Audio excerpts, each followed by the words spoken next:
ನಾನು 220 ಗಿಡ ಹಾಕಿದ್ದೀನಿ ಅಂದ ಕೂಡಲೇ ಎಲ್ಲರೂ ಮಕ ನೋಡಿದ್ರು ನನಗೆ. ಯಾವ ಧೈರ್ಯದ ಮೇಲೆ ಹಾಕಿದ್ರಿ ಸರ್ ನೀವು ಅಂತ. ಶ್ರೀಲಂಕಾದಲ್ಲಿ ವರ್ಷಕ್ಕೆ 10,000 ಕೋಟಿ ಟರ್ನ್ ಓವರ್ ಇದೆ ಇದ್ರದ್ದು.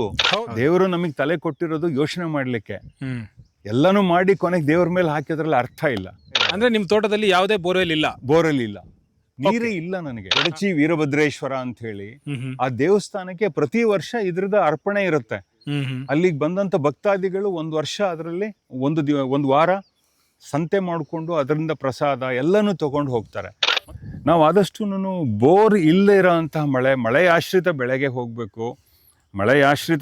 ಹೋಗಬೇಕು. ನಾವು ಬೋರನ್ನು ಹಾಕಿ ಭೂಮಿನ ಎಕ್ಸ್ಪ್ಲಾಯ್ಟ್ ಮಾಡೋದು ಬೇಡ, ಅದರೊಟ್ಟಿಗೆ ನಮ್ಮನ್ನು ಫೈನಾನ್ಷಿಯಲಿ ಎಕ್ಸ್ಪ್ಲಾಯ್ಟ್ ಮಾಡ್ಕೊಳ್ಳೋದು ಬೇಡ.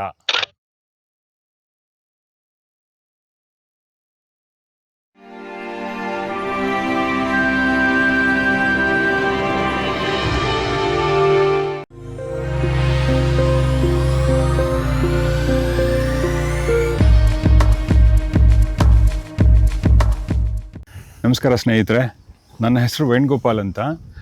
ಈ ಜಾಗ ನಾನೇನು ನಿಂತಿದ್ದೀನಲ್ಲ, ಇದು ಚಿತ್ರದುರ್ಗ ಡಿಸ್ಟ್ರಿಕ್ಟ್, ತಾಲೂಕು, ಕಸ್ಬಾ, ದ್ಯಾಮವ್ವನಹಳ್ಳಿ ಗ್ರಾಮದಲ್ಲಿ ಬರುತ್ತೆ, ಲಿಂಗಾವರಹಟ್ಟಿ ಅಂತ. ಇಲ್ಲಿ ನಂದೊಂದು 2.5 ಎಕರೆ ಜಾಗ ಇದೆ. ಇದರಲ್ಲಿ ಇದು ಕಪ್ಪು ಮಣ್ಣಿನ ಜಾಗ. ಚಿತ್ರದುರ್ಗ ಜಿಲ್ಲೆ ಸುತ್ತಮುತ್ತ ಮಳೆ ನಿಮಗೆ ಹೇಗೆ ಅಂತ ಗೊತ್ತು, ಟೆಂಪ್ರೇಚರ್ ಕೂಡ ಹೇಗೆ ಅಂತ ಗೊತ್ತು. ಇದೆಲ್ಲ ಪರಿಸ್ಥಿತಿಗಳಿಂದ ನಾನು 4 ಬೆಳೆಗಳ ಮೇಲೆ ತುಂಬ ಸ್ನೇಹಿತರುಗಳ ಹತ್ರ ಡಿಸ್ಕಸ್ ಮಾಡಿ, 4-6 ಜನಗಳ ಹತ್ರ, ಇವನ್ ರಾಜಸ್ಥಾನದ ಜನಗಳ ಹತ್ರನೂ ಕೂಡ ಮಾತಾಡಿ ಈ ಥರ ಎಲ್ಲ ಯೋಚನೆ ಮಾಡಿಕೊಂಡು ಇದನ್ನು ಪ್ಲ್ಯಾಂಟ್ ಮಾಡಿದ್ದಾನೆ. ಮೊದಲನೇದಾಗಿ ನುಗ್ಗೆ ಬಗ್ಗೆ ನಿಮಗೆ ಗೊತ್ತೇ ಇದೆ, ನೈಟ್ರೋಜನನ್ನು ಅದು ಹೇಗೆ ಫಿಕ್ಸ್ ಮಾಡುತ್ತೆ ಅಂತ. ಈಗಾಗಲೇ ಇದರಲ್ಲಿ ಸ್ವಲ್ಪ ಮಟ್ಟಿಗೆ ಆದಾಯ ಕೂಡ ಬಂದಿದೆ. ಇದು ಕೂಡ ಒಂದು 6-7 ತಿಂಗಳ ನುಗ್ಗೆ ಇದು. ಮತ್ತು ಅದರ ಪಕ್ಕದಲ್ಲಿ ನೀವು ನೋಡ್ತಾ ಇದ್ದೀರಲ್ಲ, ಬೇಲ ಅಂದರೆ ನಾವು ಇದನ್ನು ವುಡ್ ಆ್ಯಪಲ್ ಅಂತ ಕರಿತೇವೆ. ಈ ವುಡ್ ಆ್ಯಪಲ್ಲು ಕಮರ್ಷಿಯಲ್ಲಾಗಿ ಯಾರೂ ಬೆಳೀತಾ ಇಲ್ಲ ಈಗ. ಮತ್ತು ಅದ್ರ ಪಕ್ಕದಲ್ಲಿ ನೀವು ನೋಡ್ತಾ ಇದ್ದೀರಾ ವೆಟ್ಟಿವೇರ್ ಅಂತ ಹೇಳ್ಬಿಟ್ಟು. ಇದು ಆ್ಯಕ್ಚುಲಿ ಭೂಮಿನ ಮೃದುವಾಗಿ ಇಟ್ಟಿರುತ್ತೆ. ಇದನ್ನು ಹೈಬ್ರಿಡ್ ಕವಳೆ ಅಂತಲೂ ಹೇಳ್ಬೋದು. ಇದನ್ನು ನಾನು ಫೆನ್ಸಿಂಗ್ ಆಗಿ ಯೂಸ್ ಮಾಡಿದ್ದೀನಿ. ಎಷ್ಟು ಚೆನ್ನಾಗಿ ಕಾಯಿ ಬಿಟ್ಟಿದೆ ನೋಡಿ, ಕಾಯಿ ಕಲರ್ ನೋಡಿದರೆ ಖುಷಿ ಆಗುತ್ತೆ. ಈ ಬರದ ನಾಡಲ್ಲಿ 2.5 ಎಕರೆನ ನೀವು ತಗೊಂಡಾದ ನಂತರ ಇಲ್ಲಿಯ ವಾತಾವರಣಕ್ಕೆ ಸೂಟ್ ಆಗುವಂತಹ ಬೆಳೆಗಳನ್ನು ಬೆಳಿಬೇಕು ಅಂತ ನಿಮ್ಮ ಮನಸ್ಸಿಗೆ ಬಂದಿದ್ದು ಹೇಗೆ? ಭಾಳ ಸಿಂಪಲ್. ಯಾಕಂದರೆ ನಾನು ಈ ಭೂಮಿಗೆ ಅಥವಾ ಈ ವಾತಾವರಣಕ್ಕೆ ಅನುಕೂಲ ಆಗುವಂಥದ್ದನ್ನೇ ನಾನು ಮಾಡಬೇಕು. ಕಾಸ್ಟ್ ಎಫೆಕ್ಟಿವ್ ಆಗಿರಬೇಕು, ಮತ್ತು ಹಾರ್ವೆಸ್ಟ್ ಕಾಸ್ಟು ಕೂಡ ಬಹಳ ಕಡಿಮೆ ಇರಬೇಕು. ಯಾಕಂದರೆ ಇವತ್ತು ಲೇಬರ್ ಆಗಲಿ ಪ್ರತಿಯೊಂದರಲ್ಲೂ ಕೂಡ ರೈತರುಗಳು ತೊಂದರೆ ಅನುಭವಿಸ್ತಾ ಇದ್ದಾರೆ. ಬೋರ್ ಹಾಕ್ತಾರೆ, ನೀರು ಫೇಲ್ ಆದರೆ ಅಡಿಕೆ ಅಂತ ಮಾಡಲಿಕ್ಕೆ ಹೋಗ್ತಾರೆ, ತೆಂಗು ಅಂತ ಮಾಡಲಿಕ್ಕೆ ಹೋಗ್ತಾರೆ. ಇವತ್ತಿನ ಪರಿಸ್ಥಿತಿ ಹೇಗಿದೆ ಅಂತಂದರೆ, ನಾವು ತೆಂಗನ್ನು ಕೀಳಿಸ್ಬೇಕು ಅಲ್ಲಿಂದ ಮರದಿಂದ ಅಂತಂದರೆ ಅದಕ್ಕೂ ಕೂಡ ಒಂದು ಮರಕ್ಕೆ ನಾವು ಎಷ್ಟೋ ದುಡ್ಡು ಕೊಟ್ಟು ಮರ ಹತ್ತಿಸ್ಬೇಕಾಗತ್ತೆ. ಅವ್ರನ್ನೂ ಕೂಡ ಕೇರಳ, ತಮಿಳ್ನಾಡಿಂದ ಕರೆಸ್ಬೇಕಾಗತ್ತೆ. ಇನ್ನು ಅಡಿಕೆ ನಿಮಗೆಲ್ಲ ಗೊತ್ತಿದೆ ಎಷ್ಟು ನೀರು ತಗೊಳುತ್ತೆ ಅದು ಅಂತ. ಸೊ ಇದನ್ನೆಲ್ಲ ಯೋಚನೆ ಮಾಡಿಬಿಟ್ಟು ಈ ನಾಡಿಗೆ, ಈ ಭೂಮಿಗೆ ಇನ್ನು ನುಗ್ಗೆ ಭಾಳ ಡ್ರಾಟ್ ರೆಸಿಸ್ಟೆಂಟು, ಮೊರಿಂಗಾ ಅಂತ ಹೇಳ್ಬಿಟ್ಟು ತುಂಬ ಚೆನ್ನಾಗಿ ಇದ್ರದ್ದು ಈಲ್ಡು ಕೂಡ ಬರುತ್ತೆ. ಭಾಳ ಒಳ್ಳೆಯದು ಕೂಡ, ನ್ಯೂಟ್ರಿಷಿಯಸ್ಸು ಕೂಡ.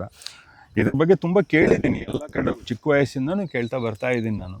ಸೊ ನಾನಿಲ್ಲಿ ಮತ್ತೊಂದು ಏನು ಅಂತ ಹೇಳಿದ್ರೆ, ಇಲ್ಲಿ ಬೆಳೆ ಹಾಕುವಂಥದ್ದು ಒಂದು, ಈಗ ನೀವು ಇಲ್ಲಿ ಮೊದಲನೇ ಹಂತದಲ್ಲಿ ನೀರು ಇಲ್ಲದ ಒಂದು ಜಾಗ ಇದು. ಓಕೆ, ಇವತ್ತು ನಾವು ವೀಕ್ಷಕರು ಈಗ ಡ್ರೋನ್ ವಿಜುವಲ್ಸ್ ನೋಡ್ತಾ ಇರ್ತಾರೆ, ಪಕ್ಕದಲ್ಲಿ ಕೆರೆ ಇದೆ, ಎಲ್ಲದೂ ಇದೆ. ಬಟ್ ಆದರೂ ಕೂಡ ಈಗ ನೀರಿನ ಒಂದು ಸಮಸ್ಯೆ ಇಂದಾನೇ ನೀವು ಈ ಬೆಳೆಗಳನ್ನ ನೀವು ಚೂಸ್ ಮಾಡಿದ್ರಿ ಅಂತ ಹೇಳಿದ್ರಿ. ಹೌದು. ಇದರಲ್ಲಿ ನಾನು ಕೇಳುವಂಥದ್ದು, ಈಗ ಲಾಮಂಚ ಯಾವುದು ಅಂತ ಮುಡವಾಳ ಅಂತ ಕನ್ನಡದಲ್ಲಿ ಕರೀತಾರೆ. ಸೊ ಅದು ಕೂಡ ಇಲ್ಲಿಯ ಒಂದು ಬೆಳೆಗೆ ಸೂಕ್ತ ಅಂತ ನೀವು ಹಾರಿಸಿದ್ದ, ಅಥವಾ ಹೀಗೆ ನಿಮ್ಮ ಇನ್ನೊಬ್ರು ಯಾರು ಹೇಳಿದ್ರು ಅಂತಾನೆ ನೀವು ಹಾಕಿದ್ದ? ಹೌದು. ಈಗ ನೋಡಿ, ಪಕ್ಕದಲ್ಲಿ ಕೆರೆ ಇದೆ, ಇಲ್ಲ ಅಂತಲ್ಲ. ನಾನು ಕೆಲವು ಸ್ನೇಹಿತರನ್ನ ಕೇಳಿದೆ, ಅಲ್ಲಿ ಕೆಳಗಡೆ ಸಿಲ್ಟ್ ಕುತ್ಕೊಂಡ್ಬಿಟ್ಟಿದೆ, ನೀರು ಸೀಪ್ ಆಗ್ತಾ ಇಲ್ಲ ಭೂಮಿ ಒಳಗಡೆ ಅಂತ ಕೆಲವು ರೈತರುಗಳ ಅಭಿಪ್ರಾಯ ಬಂತು. ಕೆರೆಯಿಂದ ಓಕೆ, ಕೆರೆಯಿಂದ ನೀರು ಸೀಪ್ ಆದ್ರೆ ಮಾತ್ರ, ಎಲ್ಲೋ ಕೆಲವು ಝೋನ್ಸ್ ಅಲ್ಲಿ ಮಾತ್ರ ಸೀಪ್ ಆಗ್ತಾ ಇದೆ. ಆ ಏರಿಯಾದಲ್ಲಿ ಮಾತ್ರ ಬೋರ್ವೆಲ್ ಅಲ್ಲಿ ಚೆನ್ನಾಗಿ ಬರ್ತಾ ಇದೆ, ಕೆಲವು ಏರಿಯಾದಲ್ಲಿ ಬರ್ತಾ ಇಲ್ಲ. ಇದು ತುಂಬಾ ಹಳೆಯ ಕೆರೆ, ತುಂಬಾ ದೊಡ್ಡ ಕೆರೆ. ಬಟ್ ಆದರೂ ಕೂಡ ನನ್ನ ಜಮೀನಿಗೆ ನೀರು ಬೋರ್ ಹಾಕಿದ್ರೆ ಬರುತ್ತೋ ಇಲ್ಲೋ ನನಗೆ ಗ್ಯಾರಂಟಿ ಇರಲಿಲ್ಲ. ಸೊ ಹಾಗಾಗಿ ನನ್ನ ಸ್ನೇಹಿತ ಮತ್ತು ಈ ಜಮೀನನ್ನು ಅವರೇ ಕೊಡಿಸಿದವರು. ಅವರು ಜಗನ್ನಾಥ್ ರೆಡ್ಡಿ ಅವರ ಮಗ ರವಿ ಅಂತ ಹೇಳಿ. ಅವರು ನನಗೆ ನೀರಿನ ಬಗ್ಗೆ ನೀವು ಯೋಚನೆ ಮಾಡಬೇಡಿ, ನೀರಿಗೆ ನಾನು ಒಂದು 3 ರಿಂದ 4 ವರ್ಷ ನೀರು ಕೊಡೋ ಜವಾಬ್ದಾರಿ ನಂದು. ಓಕೆ, ನೀವು ಅದಕ್ಕೆ ಬೇಕಾಗಿರೋದನ್ನು ಅರೇಂಜ್ ಮಾಡ್ಕೊಳ್ಳಿ ಅಂತ ಹೇಳಿದರು. ನಾನು ಇದನ್ನೆಲ್ಲ ಲೈನು ಡ್ರಿಪ್ಪು ಎಲ್ಲ ಮಾಡಿದೆ. ಈಗ ಸದ್ಯ ಪಾಪ ಅವರೇ ನೀರು ಕೊಡ್ತಾ ಇದ್ದಾರೆ. ಅವರೇ ನೀರು ಕೊಡ್ತಾ ಇದ್ದಾರೆ? ಹೌದು, ನೀರು ಕೊಡ್ತಾ ಇದ್ದಾರೆ. ಅಂದ್ರೆ ನಿಮ್ಮ ತೋಟದಲ್ಲಿ ಯಾವುದೇ ಬೋರ್ವೆಲ್ ಇಲ್ಲ? ಬೋರ್ವೆಲ್ ಇಲ್ಲ, ನೀರೇ ಇಲ್ಲ ನನಗೆ. ನೀರು ಕೊಡ್ತಾ ಇರೋದೇ ರವಿ ಅವರು. ರವಿ ಅವರೇ ಒಂದು ಸ್ವಲ್ಪ ಈ ಕಡೆಗೆ ಬನ್ನಿ, ನಿಮ್ಮನ್ನು ಜನ ನೋಡ್ಲಿ, ನಿಮ್ಮಲ್ಲಿ ಎಂತ ಒಳ್ಳೆ ಗುಣ ಇದೆ ಅಂತ ನೋಡ್ಲಿ. ಯಾಕಂತಂದ್ರೆ ನೀವು ಅವತ್ತು ನನಗೆ ಆ ಧೈರ್ಯ ಕೊಟ್ಟಿದ್ರಿಂದನೇ ಇವತ್ತು ನಾನು ಈ ಜಾಗದಲ್ಲಿ ಹಸಿರು ನೋಡ್ತಾ ಇರೋದು. ರವಿ ಅವರೇ ನಮಸ್ತೆ. ಓಕೆ, ಅಂದ್ರೆ ಈ ರೀತಿನೂ ಒಂದಿದೆ. ಅಂದ್ರೆ ನಾನು ಇಲ್ಲಿ ಕೇಳುವಂಥದ್ದು ಒಂದು ನಂಬಿಕೆ ಬಹಳ ಮುಖ್ಯ. ಅವ್ರನ್ನ ನಂಬಿ ನಾನು ಬಂದವನು ಇಲ್ಲಿಗೆ. ಓಕೆ, ನನಗೆ ಕೆಲವು ಪದಗಳು ಬರಲ್ಲ ಅದನ್ನ ಡಿಸ್ಕ್ರೈಬ್ ಮಾಡೋದಕ್ಕೆ. ಯಾಕಂತ ಹೇಳಿದ್ರೆ ರವಿ ಅವರೇ, ಈಗ ನೀವು ಇಲ್ಲಿ 3 ವರ್ಷದಿಂದ ಇಲ್ಲಿ ಸರ ಹಾಕಿರುವಂತ ಬೆಳೆಗಳಿಗೆ ನೀವು ನೀರನ್ನ ಕೊಡ್ತಾ ಇದ್ದೀರಾ? ಕೊಡ್ತಾ ಇದ್ದೀರಾ. ಇದು ಇನ್ನು ಎಷ್ಟು ವರ್ಷ ತನಕ ಇರುತ್ತೆ ಸರ್? ನಾವು ಮೊದಲು ಕೇಳ್ಕೊಂಡಿದ್ದು ಒಂದು 4 ವರ್ಷ ಕೊಡಿ ಅಂತ. ಈಗ ಬೇಲಿ ಗಿಡ ಅಂತ ಏನ್ ಹೇಳಿದ್ವಲ್ಲ, ಕರೋಂಡ ಅಂತ, ಅದಕ್ಕೆ ಇದು 2ನೇ ವರ್ಷ. ಅದಕ್ಕೆ ಈ ಬೇಲದ ಗಿಡ ಬಂದ್ರೆ, ವುಡ್ ಆಪಲ್ ಬಂದ್ರೆ 1 ವರ್ಷ ಆಗಿದೆ. 1 ವರ್ಷ ಆಗಿದೆ. ಈ ವುಡ್ ಆಪಲ್ಗೆ ಅವ್ರು ಇನ್ನು 2 ವರ್ಷ ಕೊಡ್ಬೇಕು. ಇನ್ನು ಬೇಲಿ ಗಿಡಕ್ಕೆ ಬಂದ್ರೆ ಇನ್ನು 1 ವರ್ಷ ಕೊಡ್ಬೇಕು. ಇಲ್ಲಿ ನಾನೊಂದು ಕೇಳುವಂಥದ್ದು, ರವಿ ಅವ್ರದ್ದು ಪಕ್ಕದಲ್ಲಿ ಜಮೀನಿದೆ, ನೀವು ಕೊಡ್ತೀರಾ, ನಿಮಗೆ ಯಾಕೆ ಒಂದು ಬೋರ್ವೆಲ್ ಹಾಕಿಸ್ಬಾರ್ದು ಅಂತ ನಿಮಗೆ ಯಾಕೆ ಅನಿಸ್ಲಿಲ್ಲ? ನನಗೂ ನಮ್ಮ ಮಾವನವರಾಗ್ಲಿ, ನನ್ನ ಮಿಸ್ಸಸ್ ಆಗಲಿ, ನನ್ನ ಮಗನೂ ಕೂಡ ಹೇಳಿದ್ರು, ಇವನ್ ಇವ್ರ ತಂದೆನೂ ಕೂಡ ಹೇಳಿದ್ರು, ಎಲ್ಲ ಸುತ್ತಮುತ್ತ ಇರೋರೆಲ್ಲ ಹೇಳಿದ್ರು ಬೋರ್ ಹಾಕ್ಸ್ಕೊಂಡ್ರೆ ಒಳ್ಳೇದು ಅಂತೆಲ್ಲ ಹೇಳಿ. ನಂದು ಒಂದೇ ಒಂದು ಯೋಚನೆ ಇತ್ತು, ನಾವು ಆದಷ್ಟು ಬೋರ್ ಇಲ್ಲೇ ಇರೋಂತಹ ಮಳೆ ಆಶ್ರಿತ ಬೆಳೆಗೆ ಹೋಗಬೇಕು. ನಾವು ಬೋರನ್ನು ಹಾಕಿ ಭೂಮಿನ ಎಕ್ಸ್ಪ್ಲಾಯ್ಟ್ ಮಾಡೋದು ಬೇಡ, ಅದರೊಟ್ಟಿಗೆ ನಮ್ಮನ್ನು ಫೈನಾನ್ಷಿಯಲಿ ಎಕ್ಸ್ಪ್ಲಾಯ್ಟ್ ಮಾಡ್ಕೊಳ್ಳೋದು ಬೇಡ. ಯಾಕಂದ್ರೆ ನನಗೆ ಬೋರ್ ಅನ್ನೋದು ಕೊನೆಗೆಲ್ಲ ಹಾಕ್ಸಿದ ನಂತರ ದೈವೇಚ್ಛೆ ಅಂದ್ಬಿಡ್ತಾರೆ. ದೇವರು ನಮಗೆ ತಲೆ ಕೊಟ್ಟಿರೋದು ಯೋಚನೆ ಮಾಡಲಿಕ್ಕೆ. ಎಲ್ಲನೂ ಮಾಡಿ ಕೊನೆಗೆ ದೇವ್ರ ಮೇಲೆ ಹಾಕಿದ್ರಲ್ಲಿ ಅರ್ಥ ಇಲ್ಲ. ಇದು ನನ್ನ ಉದ್ದೇಶ ಆಗಿತ್ತು. ಅದು ಅಲ್ಲದೆ ನನಗೊಂದು 4 ವರ್ಷ ಸಾಕು ಈ ಬೆಳೆಗಳಿಗೆ ಚೂಸ್ ಮಾಡಿರುವಂತ ಬೆಳೆ. ಹೌದು. ಇಲ್ಲಿ ನಾನು ನೀವು ಆಗ್ಲೇ ಹೇಳದಂತೆ ಸರ್, ಬೇಲದ ಗಿಡ, ವುಡ್ ಆಪಲ್, ಬೇಲದ ಗಿಡ ಅಂತ ನಾವು ಕರಿತೀವಿ. ಇತ್ತೀಚಿನ ದಿನಗಳಲ್ಲಿ ಕೆಲವರು ಮೌಲ್ಯವರ್ಧನೆ ಇದರಿಂದ ಮಾಡ್ತಾ ಇದ್ದಾರೆ, ಹಣ್ಣಿನಿಂದ. ಹೌದು, ಈ ಒಂದು ನಾಡಿನ ಒಂದು ದೇಸಿ ಗಿಡ ಅಂತ ನಾವು ಕರಿಬೋದು. ಈ ನಾಡಲ್ಲಿ ಮುಂಚೆ ಇದ್ದಂಥ ಗಿಡ, ಒಂದು ಗಿಡ ಸರಿಯಾಗಿ ಬೆಳೆದ್ರೆ 1,000-2,000 ಹಣ್ಣು ಬಿಡುತ್ತೆ ಅಂತ ಹೇಳಿದ್ರೆ 1 ಲಕ್ಷ 2 ಲಕ್ಷ ತನಕನೂ ಆದಾಯ ಕೊಡಬಲ್ಲ ಗಿಡ. ಎಲ್ಲರೂ ಇದನ್ನ ಹೇಳ್ತಾ ಇದ್ದಾರೆ, ಆದರೆ ಯಾರೂ ಹಾಕ್ತಾ ಇಲ್ಲ. ಈ ಮಾತನ್ನ ನಾನು ಸುಮಾರು ಕಡೆ ಕೇಳ್ಕೊಂಡ್ ಬಂದಿದ್ದೀವಿ. ಇದರಿಂದ ಜ್ಯೂಸ್ ಮಾಡ್ಬೋದು, ಉಪ್ಪಿನಕಾಯಿ ಮಾಡ್ಬೋದು, ಜಾಮ್ ಮಾಡ್ಬೋದು, ಆಮೇಲೆ ಯಾವುದೇ ಪ್ರಾಣಿಗಳ ಕಾಟ ಇಲ್ಲ, ಪಕ್ಷಿಗಳ ಕಾಟ ಇಲ್ಲ. ನಾವೇನು ಏನು ಕಟಾವು ಮಾಡ್ಬೇಕು ಅಂತಿಲ್ಲ, ಅದೇ ಬೀಳುತ್ತೆ, ಬಿದ್ದು ಅದೇನು ಹಾಳಾಗಲ್ಲ, ಶೆಲ್ ಗಟ್ಟಿ ಇದೆ, 2 ತಿಂಗಳು ಇರುತ್ತೆ. ಈ ರೀತಿ ಎಲ್ಲ ಮಾತುಗಳನ್ನ ಕೇಳ್ತೀವಿ, ಆದ್ರೆ ಹಾಕೋರು ತುಂಬಾ ಕಮ್ಮಿ. ಇಲ್ಲಿ ನಾವು ನೋಡ್ಬೋದು ಎಕ್ಸಾಕ್ಟ್ ಆಗಿ ನೀವು ಹೇಳಿದ್ರಿ 1 ವರ್ಷದ ಗಿಡ ಅಂತ ಹೇಳಿ. 8 ತಿಂಗಳು 10 ತಿಂಗಳ ಗಿಡ. ಇದು ನೀರು ಮಳೆ ಬಂದಿರುವಂತದಲ್ವಾ? ಹೌದು.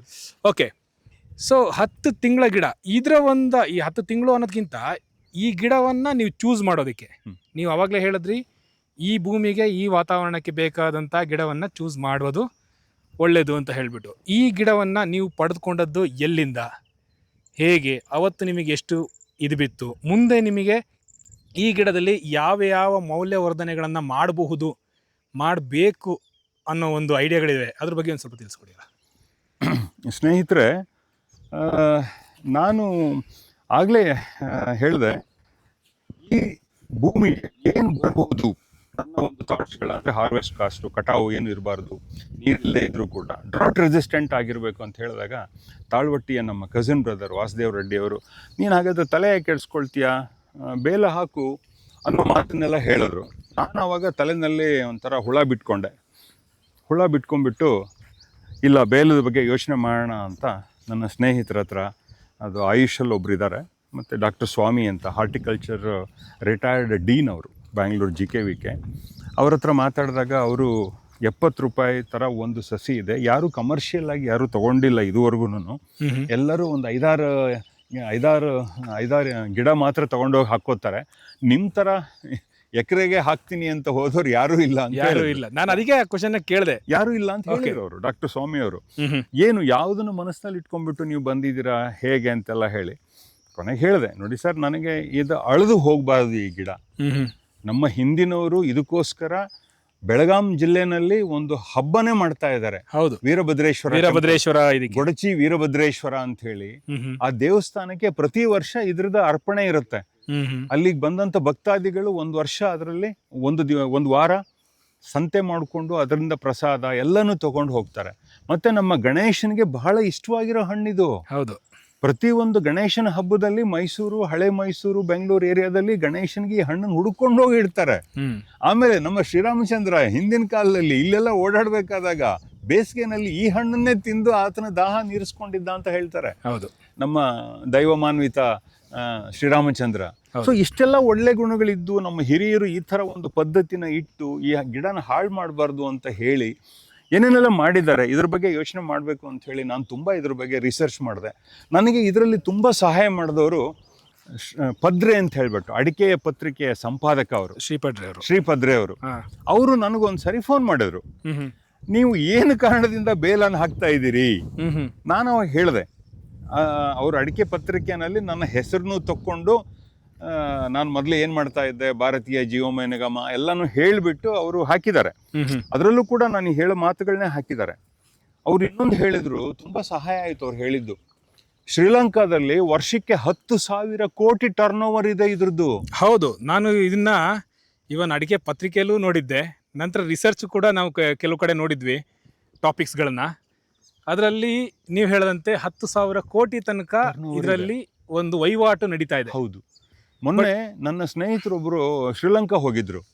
ಅವ್ರ ಹತ್ರ ನಾನು ತರಿಸ್ಕೊಂಡೆ ಏನನ್ನ ವುಡ್ ಆಪಲ್ ಸ್ಕ್ವಾಶ್ ಮತ್ತೆ ವುಡ್ ಆಪಲ್ ಜಾಮ್. ಇವತ್ತಿಗೂ ಕೂಡ ನನ್ನ ಮನೇಲಿದೆ. ತುಂಬಾ ಟೇಸ್ಟಿ ಆಗಿದೆ ಅಲ್ವಾ? ತುಂಬಾ ಟೇಸ್ಟಿ ಆಗಿದೆ. ಅವ್ರು ಐಸ್ ಕ್ರೀಮ್ ಮಾಡ್ತಾರೆ ಸರ್. ಅಡಿಕೆ ಪತ್ರಿಕೆಯಲ್ಲಿ ಪಾಪ ಶ್ರೀಪದ್ರೆ ಅವರು ಅಷ್ಟೆಲ್ಲ ರಿಸರ್ಚ್ ಆರ್ಟಿಕಲ್ಸ್ ಕೊಟ್ಟಿದ್ದಾರೆ. ಇದನ್ನೆಲ್ಲ ನಾವು ಬಳಸ್ಕೋಬೇಕು, ನಮ್ಮ ರೈತರುಗಳು ಬಳಸ್ಕೋಬೇಕು. ನಾನೇನು ಅವ್ರ ಹತ್ರ ಇರೋ ಎಲ್ಲ ಜಮೀನ್ಗೂ ಇದನ್ನ ಹಾಕಿ ಅಂತ ಹೇಳೋದಿಲ್ಲ. 5 ಎಕರೆನಲ್ಲಿ 1 ಎಕರೆ ಹಾಕೊಳ್ಳಿ. ಹೌದು, ಪ್ಯಾಸಿವ್ ಇನ್ಕಮ್ ಬರುತ್ತೆ, ಏನೂ ಖರ್ಚಿಲ್ದೆ, ಏನು ನೀರು ಹಾಕೋಂಗಿಲ್ಲ, ಏನು ಗೊಬ್ಬರನೂ ಅವಶ್ಯಕತೆ ಇಲ್ಲ, ಏನೂ ಇಲ್ಲ. ಆಮೇಲೆ ಜನಗಳಿಗೆ ಬಹಳ ಒಳ್ಳೇದು. ಬೊಜ್ಜಿರೋರಿಗೆ ಈ ಪಿಜ್ಜಾ, ಬರ್ಗರು, ಆಮೇಲೆ ಆಲ್ಕೋಹಾಲ್ ಮೇಲೆ ಲಿವರ್ಗಳನ್ನ ಹಾಳು ಮಾಡ್ಕೊಂಡಿರೋರು ಅಥವಾ ಒಬೆಸಿಟಿ ಬಂದಿರೋರು ಅಂತ ಹೇಳ್ಬೋದು. ಹೌದು, ಅಂಥವ್ರಿಗೆಲ್ಲ ಇದು ರಾಮಬಾಣ ಇದು. ಆಮೇಲೆ ಬೇಸಿಗೆಗೆ ಬಹಳ ತಂಪಿದು, ಒಳ್ಳೆ ಪಾನಕ ಆಗತ್ತೆ. ಹೌದು, ಇದರಲ್ಲಿ ನನ್ನ ಸ್ನೇಹಿತರುಗಳು ಕೂಡ MSc ಕೆಮಿಸ್ಟ್ರಿ, MSc ಹಾರ್ಟಿಕಲ್ಚರ್ ಎಲ್ಲ ಮಾಡಿರೋರು. ಕೆಲವರು ಇದ್ರದ್ದು ಪ್ರಾಡಕ್ಟ್ಸ್ ಕೂಡ ಮಾಡ್ತಾ ಇದ್ದಾರೆ ಇಲ್ಲಿ ಲೋಕಲ್ ಅಲ್ಲಿ. ಚಿಕ್ಕಬಳ್ಳಾಪುರದಲ್ಲಿ ಒಬ್ರು ಇದ್ದಾರೆ, ಆಮೇಲೆ ಮೈಸೂರಲ್ಲಿ ಒಬ್ರು ಇದ್ದಾರೆ.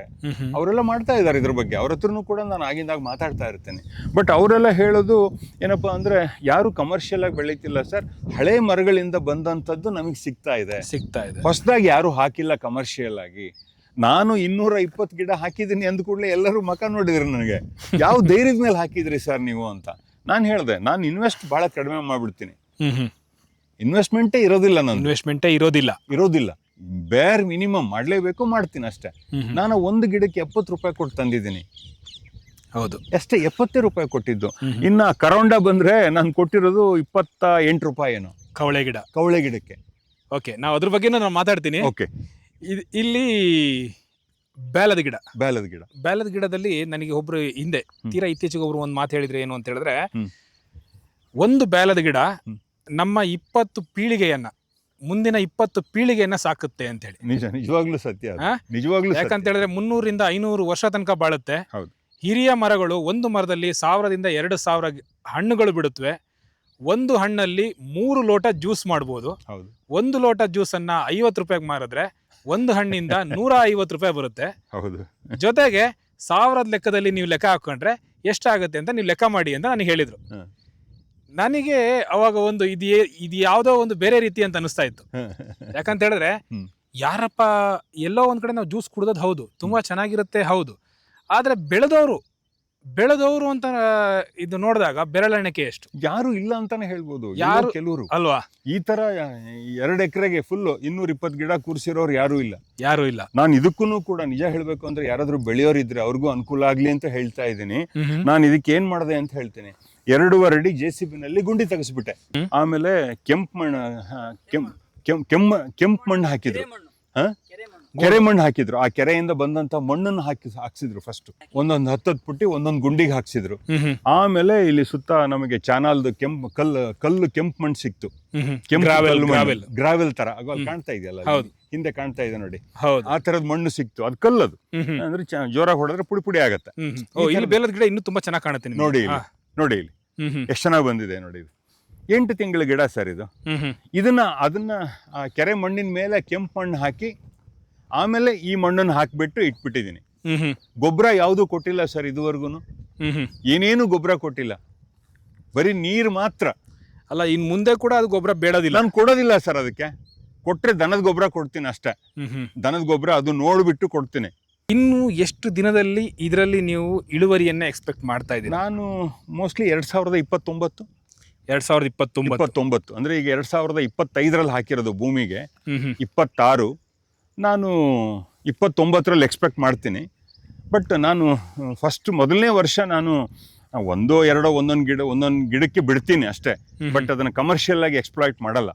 ಗಿಡ ಬಲೀಲಿ ಅನ್ನೋ ಉದ್ದೇಶದಿಂದ I will exploit this tree only by 2030. ಅಲ್ಲಿವರೆಗೂ ಗಿಡ.